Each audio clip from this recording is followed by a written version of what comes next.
सद्य समापित है क्रिकेट विश्वकप फाइनाल। ए विश्वकप खेलप्रेमी को दीर्घ दिन है बांधि रखिथिला, किंतु विश्वकप्र किछि दृश्य खेलप्रेमी को दुख देछि। प्रथमे भारतर क्रमागत विजय पर फाइनाल हारिबा समस्त खेलप्रेमी को दुख देछि। से जहा हेउ विश्वकप रे भारत जेभଳି खेलिछि से हारिकरी मध्य विश्वर नंबर 1 टीम, किंतु भारत हारिबाठु विश्वकप्र अनादर एवं अपमान करछन्ती ऑस्ट्रेलियन खेलाड़ी। यह देखि खेलप्रेमी हजम कर पारनाहांती। विजय पर ऑस्ट्रेलियन खेलाड़ी मिचेल मार्श निशाशक्त अवस्था मद बोतल धरी विश्वकप ट्रॉफी पर निज पाद लदी रखा खेलप्रेमी को अत्यंत दुख देछि।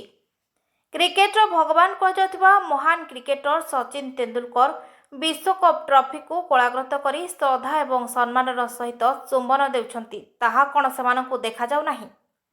भारतीय खेलाड़ी से कप हारिबा परे निज आखिरु किपरि लुह गड़ाइथिले ताहा कौन सेमानकु देखागलानी।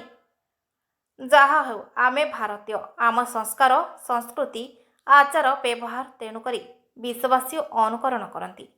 एपरि विशृंखलित खेलाड़ी को आगामी आईपीएल रे सुजोग दिया नजिबा फैंस दाबी करछन्ती।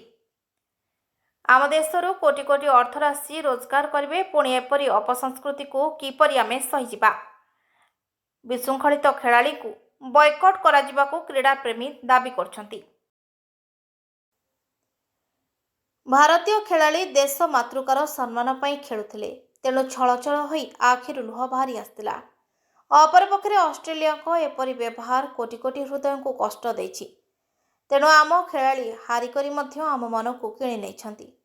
निश्चय आगामी दिन में भारतीय क्रिकेट टीम विश्वर श्रेष्ठ दल हेब निसंदेह।